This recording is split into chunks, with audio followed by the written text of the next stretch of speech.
Okay, I think we're ready. So here we are on Instagram Live. Are you ready? This week, well, last week we did a lot of not back to school stuff, and we continued on with all those Instagram memes and, you know, really inspiring stuff to remind us what we're doing. And now, okay, it's time to get to the questions. It's time to figure out, how do we really do this?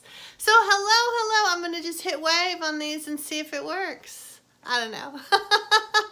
It's so great you guys are coming in. I'm so happy. We got so many questions, and I always think, I'm just sitting here clicking wave.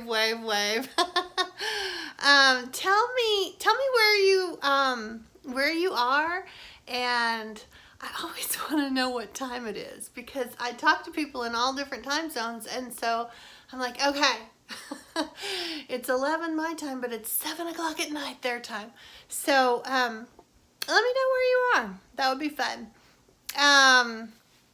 Okay, I'm gonna just dive into the questions, because I'm never 100% sure which Instagram thing has which amount of time, and so if we suddenly run out of time, I'll come back and we'll do another, you know, like we'll just roll it to the next one. I just don't, you know, I just either I don't take the time to figure it out, or I take the time to figure it out, but I'm multitasking, so it doesn't store in my brain, which is probably the more likely thing. As you see, I have these new lights, and so it's kind of shadowy, but I'm going to keep pressing on and try to figure out how to make these videos better, because I want to do, in addition, I want to do these questions like every other week in Instagram and every other week in Facebook as far as live goes. I'm just clicking these waves. I think I missed a few of you. I want to do lives. Instagram one week, Facebook another week, because it's easy, and I think that it's a fast way for people to get answers, and I love that. I don't know if you meant to, but Earth, Dirt, Wild Things sent a request to be in the video. Do you want to be in it with me? Do you want to ask your question live? Because I think you could do that. But we'll cross that. Anyway, so every other week we'll do here or we'll do there. So that will be fun. The other thing that I really want to do is use IGTV to, because you can go longer. Oh, maybe only, I don't know. It's just somewhere that just stays, for one thing. You know, that's a difference between a lot of this, is that this is going to go away after 24 hours. So, oh, you haven't had coffee. Okay, I won't bring you in. But maybe in some of our future ones, we could have questions like that. Wouldn't that be cool, that I could talk to you and I could actually see you instead of just watching myself? And so that's a possibility. So IGTV, what I want to do is take these topics and really kind of expand on them a little bit. You know, I'm going to give you some short answers and a few resources, and what to do, you know, as far as how to get answers, because I have about 20 questions, and that's great. I'm happy to do that, but sometimes you want a little more depth. So some of the topics that are going to come on IGTV is this just getting started, and how do you manage multiple ages. A lot of people wrote about little kids and how to make sure you're doing it right, and how to do this if you have teenagers, and getting school out of your head. What do you do about the critics? Let's see, state requirements, deschooling ourselves, strewing. Those are some of the other questions. So each of those topics I want to kind of expand on, you know, and everybody can't get to a conference, right? There's some great conferences, but everybody can't get there. And even when you get there, you can't get to every talk, because they have multiple talks happening at multiple times. And anyway, so this is going to be an easy way, because I feel like because I don't know if you know, I'm Sue Patterson. I've got 3 kids. They're 24, 27, and 29. So, they unschooled. And they all did different things. They all had different interests, different personality types, different hopes and dreams and wishes, and we figured it out. One of them even stepped into school for 1.5 years because she wanted to see what it was like. So, and we came from really mainstream, suburban, middle class. I didn't really think it through. I put him in school. I thought this is what everybody did. And then it just didn't work. It just was not quite the way I wanted for these wonderful little babies of mine. So I thought, I'll try. I mean, what's 2nd grade? I can do that.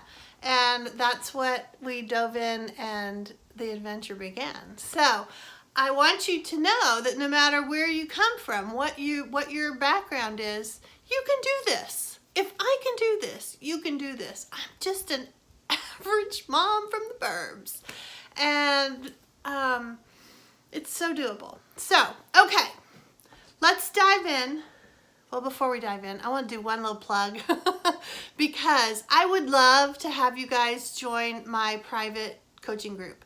It's only $20 a month, and we do a weekly video call where you get to have questions and be in support of other unschooling moms that are on the same path, and dads. Actually, we have a dad, and we have a guest speaker once a month. We're having Pam Laricchia come and talk about her new book, and Roya Dato is coming to talk about protecting your kids' passions. Melissa Carnegie is coming to talk about sex and how we're going to approach this subject with our kids even when they're little as opposed to when they're older, and also as they're on the internet a lot. What do we do? How do we make sure things are safe? She's got some great ideas. We're probably going to have her come back multiple times. And Pam Sarushian's going to come and talk about how we can find math everywhere. So I want you guys to consider doing that. We have a Facebook group, but I'm also going to send it out as an email with the links and stuff and resources and themes. And I'm taking all of my conference topics that I've talked about over the years, and I'm going to turn them, because they're just sitting on my Google Drive. And so I'm going to turn them into videos for the membership group. So every month you're going to get a new conference topic. So I mean, it's like $5 a week. Buy yourself a nice coffee or skip a coffee and come hang out with us. And it would be great to have you. So there's my little plug. On to the questions. So the first one came in from Your Body's Intuition, and she says, unschooling little ones, please. I'm starting this adventure, and I just want to know how to get them started the right way, even though I know there's not really a right way.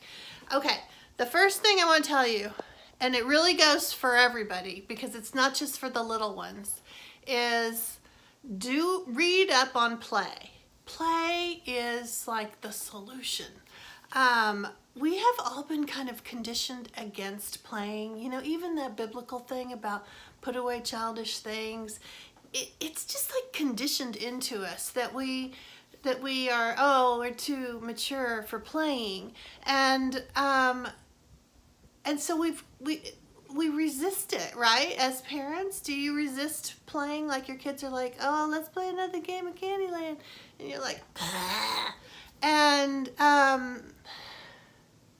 so what I want to tell you is figure out how you can overcome that resistance to play.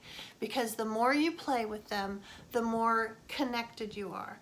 And the deal about unschooling, one of the deals, is we're data mining all the time. We're trying to get information from our kids, and they're not going to give it to us verbally a lot of the time. And what we're trying to figure out is, what do they like? What are they interested in? What makes them light up? How can I do more of that? How can I help support that? And oftentimes, during play is when those things show up. So you get an opportunity to connect with them. You get more information about how they are, what their personality is like. And when you play is all about learning. You would be shocked when we start to read about articles about play, and I'll do another big thing on this. But when we read about play, you can see how much learning happens when somebody's engaged with playing. And so whether they're doing critical thinking or they're problem solving or they're learning how to master their emotions or whatever's presenting right there, those are skills that are going to be more important than whether they learned to read by age 7 or whether they know their times tables by age 9. Those things, you've got a phone. You can get the data, the facts from your phone at any point of time that you need it. And you've got a calculator. How many times did the teachers tell us, you're not going to always have a calculator? Yeah, you pretty much do. And so I think that when you think that academic stuff is not more important than those life skills that people are going to they're going to learn and master through play. So prioritize play is the first thing I would tell your body's intuition. See what they like. Give them more of that. Expose them to different things, because a lot of times when they're little, what they really want is connection. Yes, lots of them you're like, oh, all he does is play on YouTube, or all he does is this. Okay, don't make YouTube the enemy. Instead, make it just another fabulous dish on the buffet. And you're going to bring in more buffet dishes that they can taste, and they don't have to choose one or the other. Because when you don't have to choose one or the other, you don't hold on so tightly. You know, if you're afraid that if I walk away, she's going to unplug it or take it away or put it up on the top shelf in the closet, then you're just going to stay as tight as you can. And so you don't want to do that. So you want to just say, I love this. Let's see. Show me what you're learning. Show me what it's about. Show me what's so funny. Show me what's so hard. You know, again, you're just gathering information. And then you're bringing more things to them. I'm just clicking wave on here. You're bringing more things to them so that you can say, oh, and they like Play-Doh too. Oh, and they like mixing food coloring in a bunch of little tiny cups in the sink. I better strip them down because we're going to ruin the clothes. You know, all the different things that you can do with little kids. And over at the Unschooling Mom to Mom website, we have a link, and I discovered that a whole bunch of the La Leche League links aren't working. And I guess they probably redid their website or something. So if you go to unschoolingmom-to-mom.com/unschooling-pre-schoolers, you know. I've got a bunch of stuff there, including some links to activities, because maybe you have kind of forgotten, you know, that whole thing about play, that we're not that tuned into it. And then we shove the kids off at age 5 traditionally, and so we don't really play a lot. We make them do homework and we fix dinner, and we don't do all the things that kids really want more of in their lives. They want connection with you, and they want more fun stuff. And more fun stuff makes all that brain light up. You know, that's one of the things they talk about in those anti-technology things. And they say, digital heroin sends off the sensors in a certain part of your brain because they're addicted. That's pleasure. And that's something that everybody experiences when they're having a good time. It's not a scary, addictive thing. And I know this is going to probably make a ton of people leave the call, but it's not a scary, addictive thing. It's just lighting up pleasure. And the more pleasure is lit up in a kid, the more open they are to learning and connecting with you. And connecting with you is going to be the key to how you're able to give them information. If all of a sudden they're like, God, I don't want to hear from her anymore. All she does is nag me about Fortnite. If that's the case, then they're not listening to you. And that is not a good plan. You know, you want to be able to be their partner in this. You want to be able to have them listen to you. That does not mean they're going to do everything you say. Trust me. But they might take it into consideration because they know you're not just trying to manipulate them. They know you're not just trying to mold them into the way that you have visualized them as, that they feel valued. And that's what everybody really wants in life, right? We just want to be heard. We just want to feel like our stuff is valuable. So that's what we as partner type parents can do for our kids. We can say, man, you love that Candyland game. Let's play it again. Make it your idea. And, whatever it is that they like to do that you're like groaning about, dive into it, because they just want you to value what they value and know that the season of Candyland ends. It will be something else someday. But you and that connection with them carries over. If you didn't pay attention to Candyland, they're not going to be paying attention when you're saying, I don't know about that. And, there are bigger issues that are going to come down the pike for you. So, all right, one right way to unschool? Absolutely not. Other than partnering.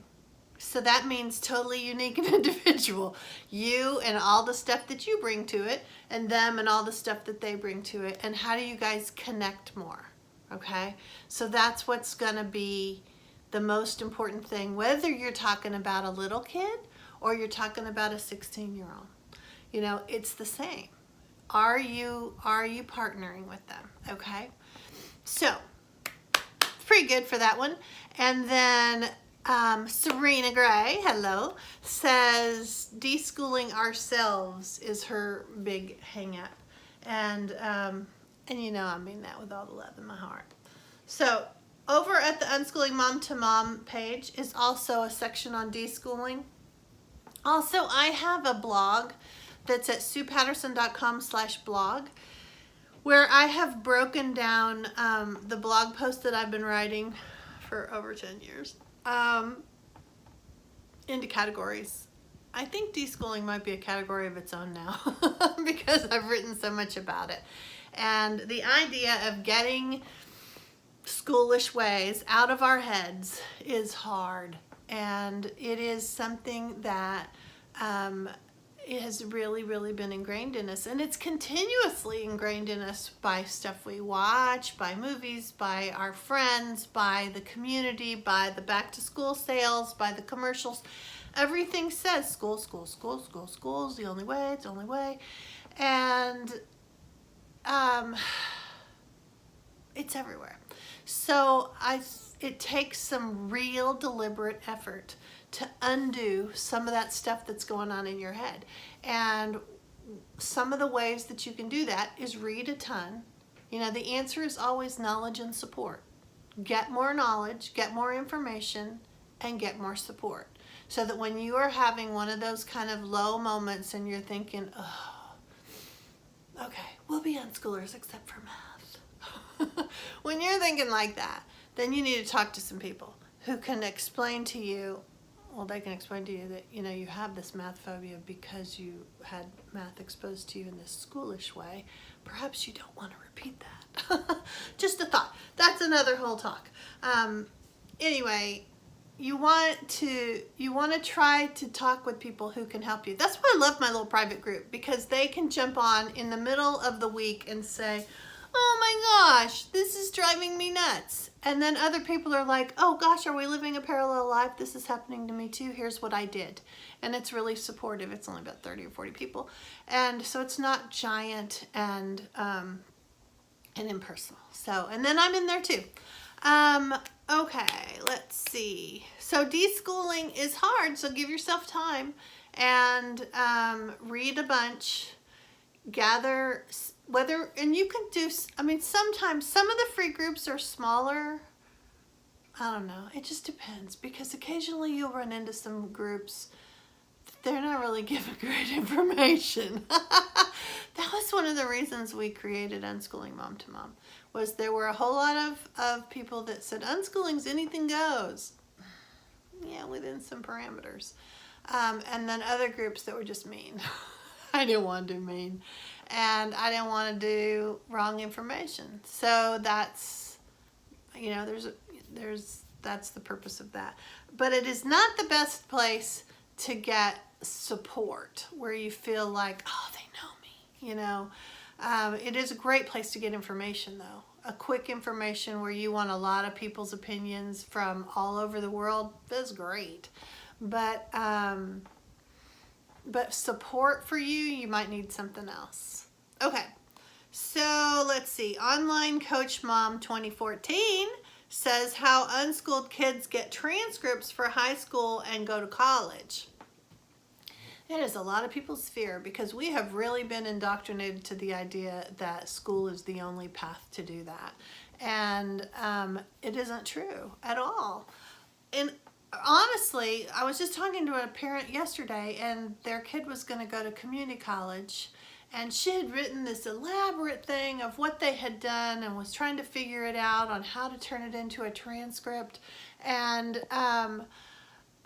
in fact, all the community college wanted was a graduation day and a signature, you know. All of that writing out of everything is sometimes more for us, that we want to feel like, hey, can I get my attaboy?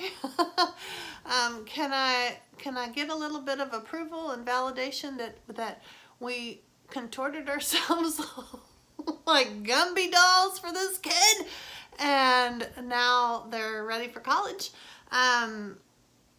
You don't need that from them. You need that's another coaching. That you just need to work on self-care.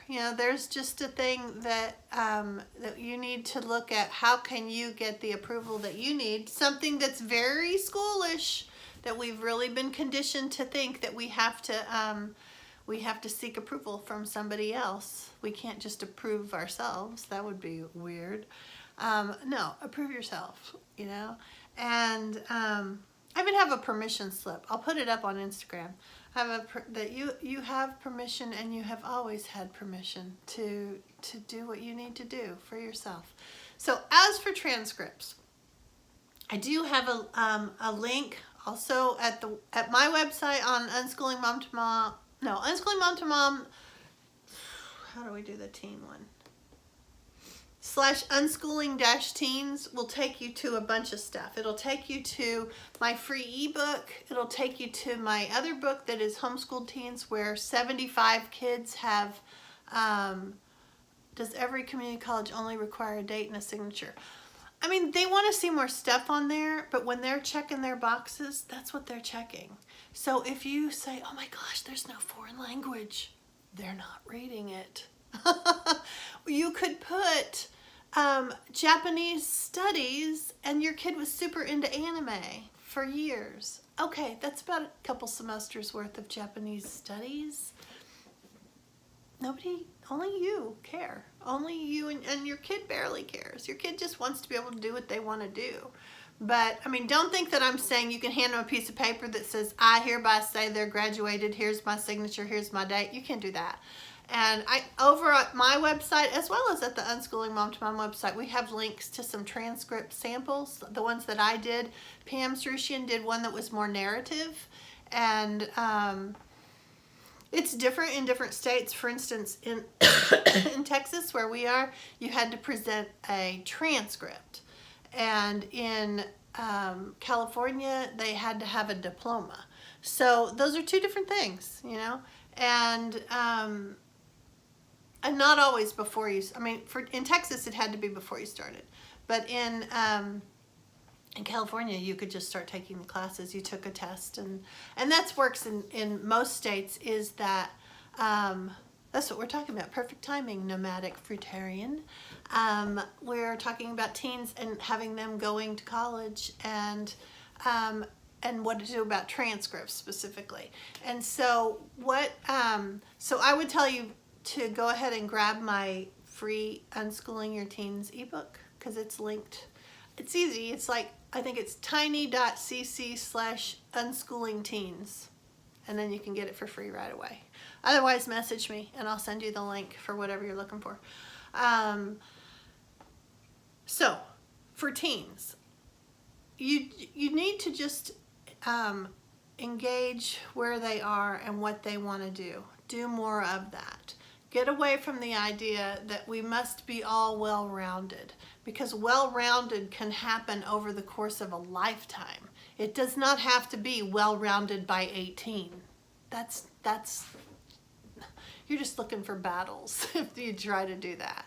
Instead, you work with them, you talk with them. What do they want? What are they interested in? Let's step towards that and see where that goes. Because lots of kids say, oh, I want to be a marine biologist because they've been to SeaWorld and they think it's all about that. And then they discover, oh, wow, there's a whole lot of note-taking and detail-oriented and scientific data, and I don't want to do that. And so next thing you know, then you veer a little bit, because that's what this unschooling thing is all about, course correction, right? That you start somewhere and you course correct and you course correct and you course correct, and then you end up where they need to be, and then they continue living and they course correct and they course correct. So the same thing happens with teenagers. So you want to just fill, I would get the Homeschooled Teens book, which is at Amazon, but also Pamela Rickia as a publisher, and she's published it as an ebook. It's at books2 with the number read.com/homeschoolteens, and you can get it digitally. And you're welcome, Rebecca. And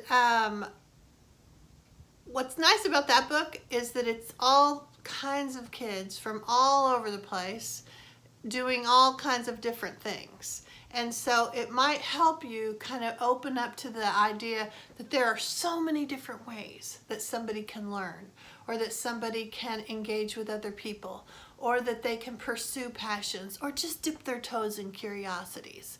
So those are things that I love that. That's why I wrote it, because there just weren't enough opportunities for people to pick the brains of the kids who had done it. And that's what this is about. I did like 25 questions of all the questions that I had heard people talk about, that they asked the teenagers either at a park day or at a conference when they're all up on a panel and the room is packed and people want to know, how did you make friends? How did you get into college? Did you learn anything? Do you hate your mother? All those kind of questions. I asked them and they answered, and it was really, really enlightening. And so, yeah, I would get it, because it will help you. It will help calm you. It's a little reassuring. It's very reassuring that you can do this, and that there are so many opportunities and doors will not close. In fact, doors will open, because you're helping them walk into the direction that they want to walk, right? So I have a 10-year-old who just started at Sudbury School. I'm so excited about all the positive changes I've already seen in her personality. Sudbury schools are cool. They're, not unschooling, but they pursue kids' interests and they help them, and that's really great. And I'm so glad that you guys are doing well with it. I'm really not an unschooling purist. I'm a let's figure out how you can connect more, how your kid can grow and thrive, and let's show you how there are so many more options than you realized. That's what I'm about. And I want to also share the fact that we started as mainstream, suburban, go-to-school people. Then we did a little curriculum. Then we saw that was not really the approach we wanted. Then we did a little unschooling except for math, and then we let go of that. But by the end of the deal, we were radical unschoolers. And one of them decided to go to school in the midst of all of that. So we were constantly course correcting, right? And I can look back now and say, all that time I threw a workbook at them, or I said, come on, just at least do the percentages. All that time I did that was a waste of time. First of all, if they aren't interested, it's not going to stick. We all know that from our own days. And second of all, they'll get it when they need to. So when Katie went to work at Barnes & Noble, suddenly percentages mattered. She was working the cash register, and she got it. And she was 16, and I had never pushed a workbook on her. Because poor Michael, he was the oldest, so he was the guinea pig for most of the time. But in hindsight, in looking back, what I want to share is that you don't have to do it like that. It served them It didn't serve them at all that we did that. And in fact, now I can look back and I can tell you that me shoving a workbook at them was to satisfy my fear. It really didn't have anything to do with them. I was demanding them to do something so I could feel better. So what I want to tell you is make yourself feel better. Learn more, find out more, talk to more people, get in more groups, gather more knowledge and support so that you don't have to demand your kid to jump through hoops so you can feel better or face the neighbors or the relatives at Thanksgiving or whatever is going on in your world. So, okay, so that's, let me skim down here because we have been, how long have we been? 30 minutes and it hasn't cut us off. Okay, somebody asked about strewing and what that means, and that's a word that you'll hear sometimes in unschooling circles, and it has to do with kind of leaving things out, leaving things around. I know someone that had a little table that she would go for a walk and she'd put a feather or a rock or something that she found, and years later people were like, I remember that peacock feather you had here. And it's not, what it is it's kind of a catalyst for other things. So the way strewing works best is real life stuff that's crossing your path, you kind of leave it around. You don't strew an algebra book on a coffee table. I think that sometimes people think that if, I don't know why they won't self-motivate towards those textbooks on the shelf that I have so beautifully displayed. No, that's not what it's about. They're probably not going to. I mean, they might if they have some reason that they want to, you know, learn a particular thing. They probably aren't going to go from cover to cover, but they might say, I want to know, my friend was talking about this. What is he talking about? So, okay, let's go look at it. And then you can do that. But strewing has to do with leaving interesting things available for your kids to stumble across, you know? Because how often do we have something, we didn't even know we were interested in it until we saw it, until we went to a planetarium, or until we went over to a friend's house and they were doing something else. So strewing has to do with keeping your creative juices flowing, you know, keeping you bringing more things into the nest, into the world, so that they have exposure to it. And it doesn't, you know, the trick about it, if there's a trick, the trick is to not be attached to it. Don't be thinking, nobody even picked that up. Nobody even liked it. Why didn't they like my stuff? Don't think like that. It's just you're leaving it out. They maybe noticed it and they'll remember it down the road. Remember you had that thing? Whatever happened to that? Or maybe not. You know, it's just an idea. It's just something that you are sharing and making available to them. So don't be attached to whether they love it or don't love it. And you engage with it. Sometimes, like we had for a long time, we had pattern blocks that sat on our dining room table. And even when the kids were teenagers, we still had pattern blocks and magnets on the table. And it happened that, you know, they would just sit there and kind of mess with them. You know, those people that need to have like fidgety things in their hands, having that stuff right there at the table enabled them to sit and stay and chat about something else because they're sitting there stacking some pattern block situation. So you just never know what's going to be the... Could you elaborate on deschooling is not anything goes? Okay. So deschooling is about getting school out of your head. Deschooling is about learning to see learning everywhere, bigger than just those 7 academic subjects. Okay?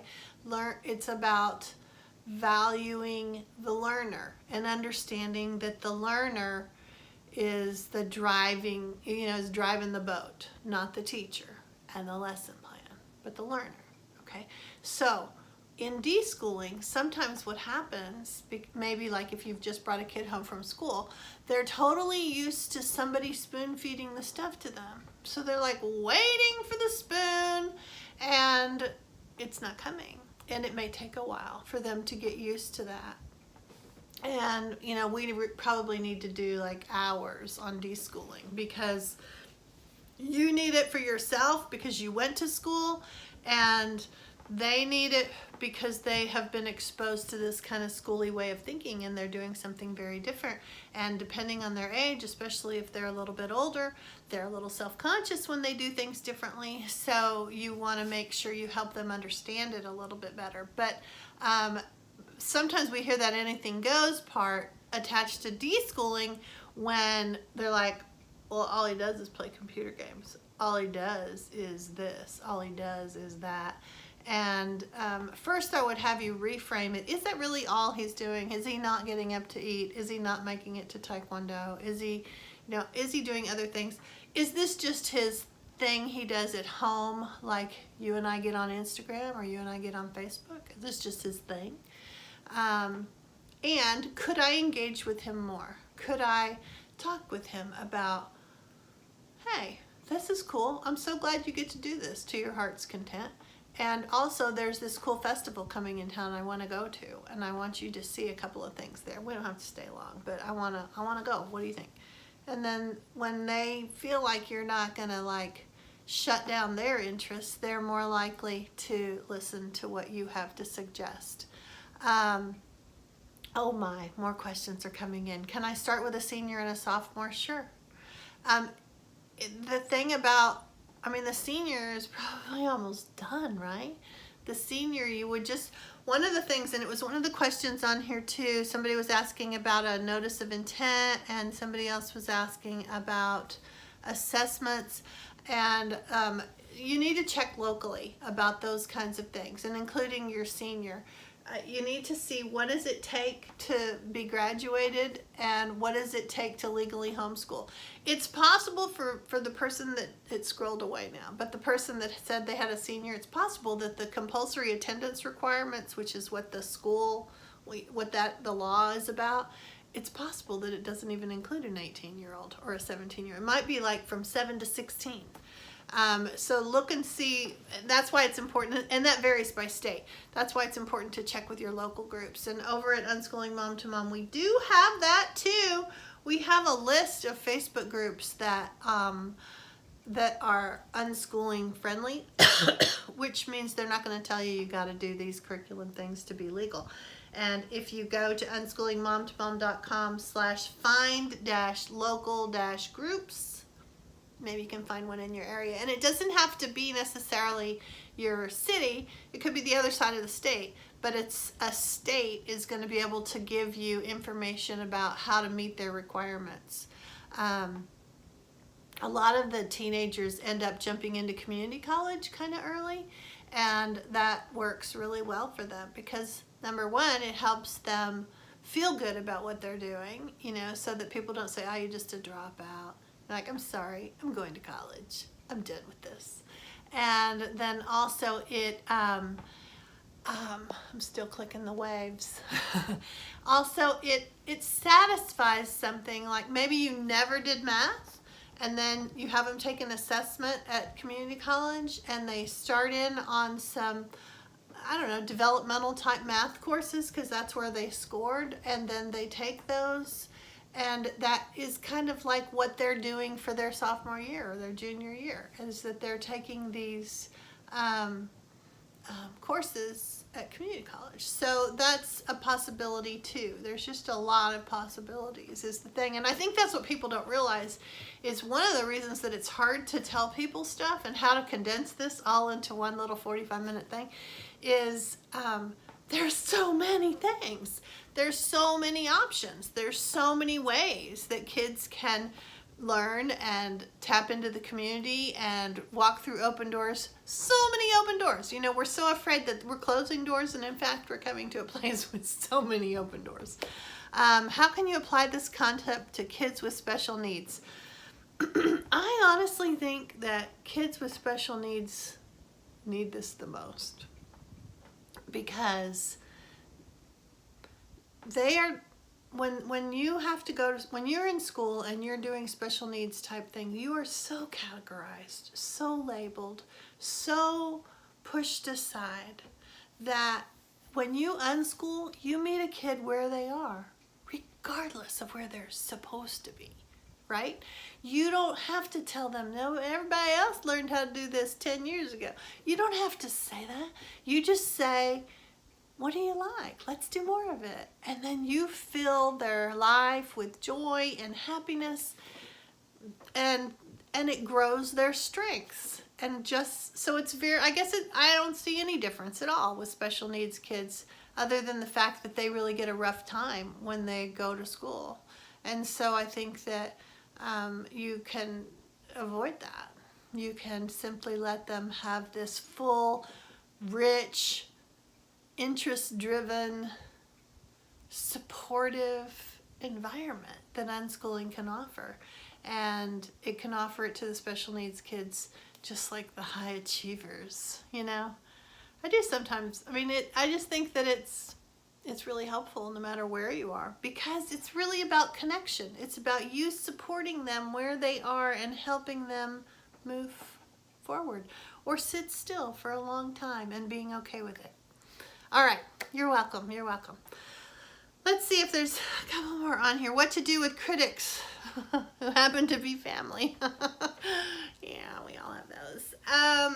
Over at YouTube, I have a naysayers video. I did it a couple of years ago, right before Thanksgiving, for families that were going to have to deal with critical family members stuck at the table.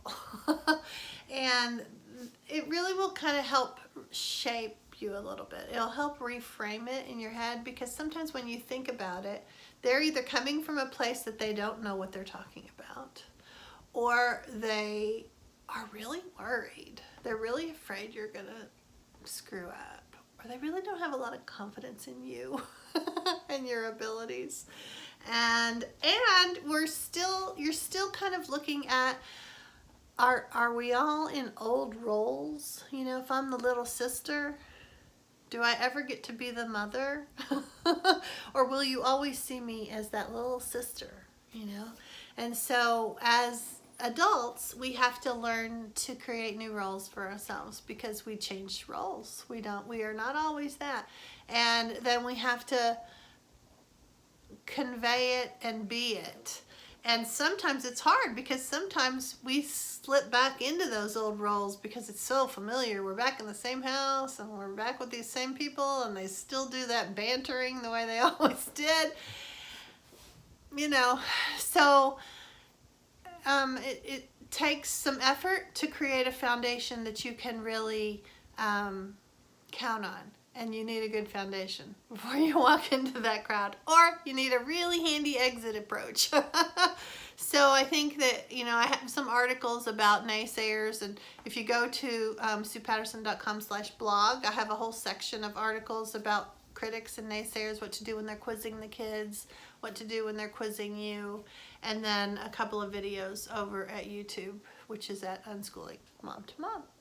So that, you know, isn't a ton of answers, but it is a ton of resources for you. So right now we'll do another one.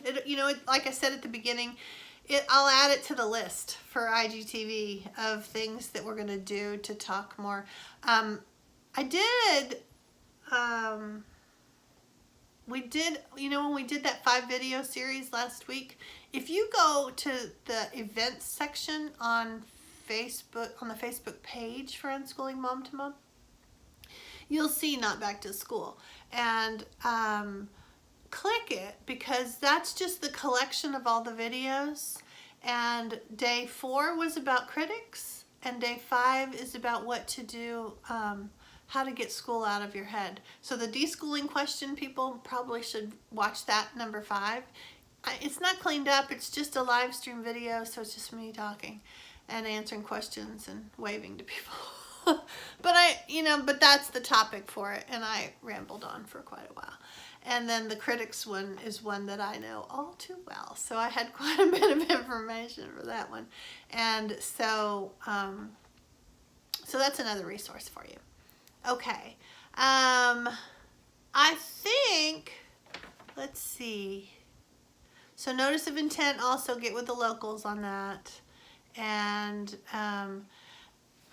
Yeah, I think the one thing I didn't talk about was deschooling the kids. That this is something that there's not a lot out there about how to help the kids feel better about this decision and not just think mom's gone off the deep end. You know, I think that from little ages, from Daniel Tiger and Elmo, they're all talking about going to school. They're all talking about learning these academics. They're all talking time to stop playing, time to do the serious stuff. And so they've been conditioned, even the kids that haven't gone to school. They've all watched PBS. They've all heard cousins talk about it. And so they may think, okay, when do I need to do this? Am I going to be at a disadvantage? Is this like the secret handshake everyone knows but me? And so we do have to like address that. And my kids talked about maybe doing a video that would be like from 20-year-old to kid. I think that would be kind of cool for them to explain how, don't worry about it, it'll be all right. And nobody wants that, don't worry about it, dismissive stuff. Nobody really wants to be dismissed, but they do want to hear the reality that nobody cares about a lot of the stuff that they're, you know, stressing about. Or specifically, what do community colleges or employers or their young adult lives, what do they need? So, you know, and it's easy for them to hear it from other people sometimes than to hear it from mom.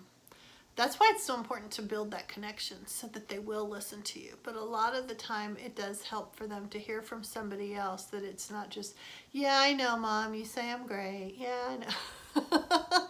You know, because they tend to dismiss it a little bit.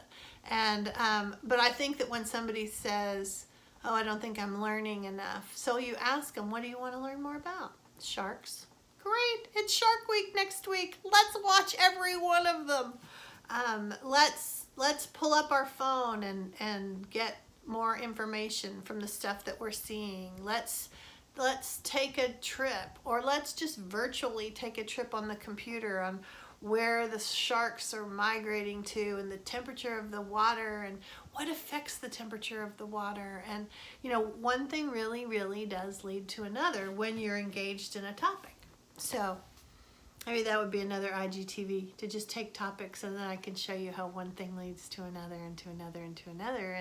And that's kind of Shark Week every week. That's right. The 5-year-old is upset I won't be sending him to school. Yeah, because he's kind of conditioned to think that that's what everybody does. So what I would do when that happens is I would flood their week with stuff they love, everything they love. And no, you're not going to do that for the rest of their lives, but you are going to do that to help them through the hump. And so that means if they love going to the beach, go to the beach. If they love going to the park, go to the park. If they love going to the park at night, go at 9 o'clock. If they love building a bike ramp in the backyard, if they love cat videos, watch them with them. Film your cat. Go to the pet place. Play with the cat. Video it. You know, do all the things. Make it this totally full, exciting, rich life that they're like, oh, this is okay. Like, yeah, school. They're just sitting at a desk waiting for people to tell them to do stuff. And find more fun things for them. And engage more. Go on a camping trip. Go to the library and get a ton of books that they love. Paint their room like the Salamander Room. Have you ever read that book? I love that book, The Salamander Room. I always wanted to paint a kid's room. It's like a kid has brought a salamander home and he's changing his room into the jungle. I always thought that would be so cool. Anyway, do things that make it super fun and interesting and help him, and he'll learn that I couldn't do this if I went there. And you don't have to say that. I mean, you might a little bit, but not too much. But just a little, that you would say, oh, I'm so glad we get to do this. Oh, yeah. And that way he can start to see it. Over on the Unschooling Mom to Mom group, on the main group, If you go to the photos section, you'll see one that says my little kid wants to go to school or something like that. It's a little freckle-faced kid. And click that photo and then you'll see all the comments of things that people did that helped. Also in the Not Back to School thread, things that people have done that are fun and different and engaging. So find out what things did he want from going at 5. Did he just want a lunchbox? Go get him one. You know, did he just want new tennis shoes? Okay, we can do that too. And, you know, see what it is. The group, yeah, the group is on Facebook. It's facebook.com/groups/unschooling mom to mom. So that's the main group for how to. There is an unschooling mom to mom parenting group, which is when you want to take the unschooling ideas and move them into parenting. So it's more radical unschooling type of answers. That's the only answers that you're going to get there. So if you're like, we're trying to do a gentler way to do bedtime, you know, or we're trying to cope with these, everybody wants a different meal, or we're trying to figure out how to deal with the bickering, you know, all the parenting things that we all have to deal with. And so this is kind of like, you know how attachment parenting happens with little kids and babies?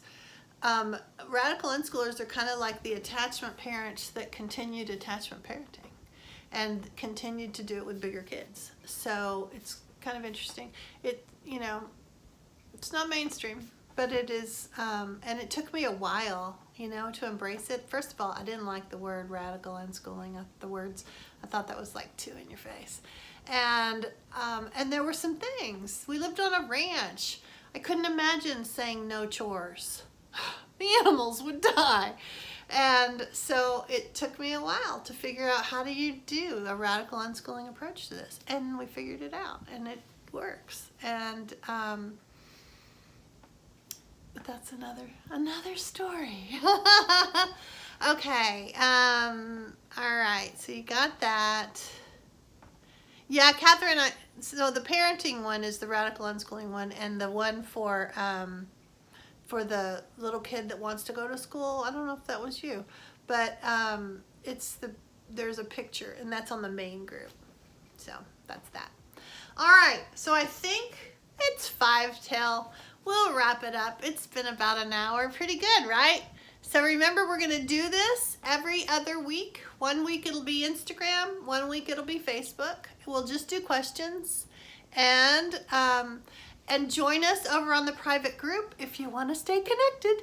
If you want to still have more questions and answers and get the support and knowledge that's going to help you build the foundation that you need to be successful, I would love to have you over there at about $5 a week. And so it's over at PayPal at $20. If you go to SuePatterson.com/membership, you can join us. And that way, you know, in September we have Pamela Rickia coming to talk about her book, the field guide, the unschooling field guide. So there we go. I think we'll wrap it up. You guys have a fabulous weekend, and I will see you online. Okay, and this will be up for 24 hours, so if you come back to it, I don't know if I can save it or not, but we'll see. All right, y'all. Thanks for coming. I appreciate it.